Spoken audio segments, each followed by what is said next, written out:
9 a.m., 8 a.m., you're there, you're driving in. Sometimes you just want to drive past the office. You're like, I go home.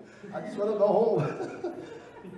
Well, you got bills to pay. So if you drive away, you're going to come back. You're going to come back and answer to manager Phil. Why are you late? Why are you 5 minutes late? Some of us are doing so many things right now that we know we could do a lot more. We could do a lot more with our lives. And this is here, we're just here to challenge you to do something different. It was Henry David Thoreau who once said, most men lead lives of quiet desperation, and they go to the grave with a song in them. I got an excerpt from Miles Monroe, a very great man who once lived on the face of the earth. Today he's gone. He wrote something which I copied out to read out quickly to you. It says, the wealthiest place in the world are not the gold mines of South America or the oil fields in Iraq or Iran.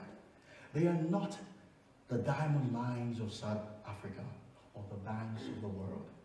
The wealthiest place on the planet is just down the road. It is the cemetery. Here lies buried companies that were never started, inventions that were never made, best-selling books that were never written, and masterpieces that were never painted. In the cemetery is buried the greatest treasure of untapped potentials. What are you sitting on where you are? What have you got inside of you? What is that thing inside of you? Just like me, I want to do something, I want to do something, I got something in there. What's that thing that's in you? For some reason, you just let it go. For some reason, you're chasing something else. You're chasing the winds. What's that thing in you that you can do? What's that thing inside of you that's in there, brewing every time you sleep, you wake up? You're thinking, is this what life is all about? We hear of young people who are giving up and killing themselves and committing suicide here and there. We have young people who are giving up on life because someone said you look ugly, you go ahead and kill yourself. A bunch of 10 people, 10 students were gathered in a room. An experiment was carried out. All right, what would you do? 1, 2, 3, 4, 5. What would you do if life was very hard, life was boring? What are the first 5 things you would do with yourself? Out of all 10 of them, 9 of them wrote the first thing they'll do is to commit suicide. And then they had the guts to go and write the rest 4. How could you solve a temporary problem with a permanent solution? How could you do that? If you have the right to write the next 4, I'll talk to my mom, I'll talk to a coach, I'll talk to a therapist, I'll talk to this.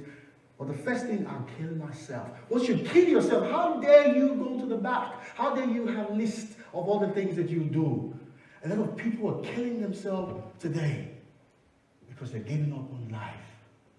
I don't know if you feel my pain. I don't know if you feel me right now. Because right here, I decided I'm done.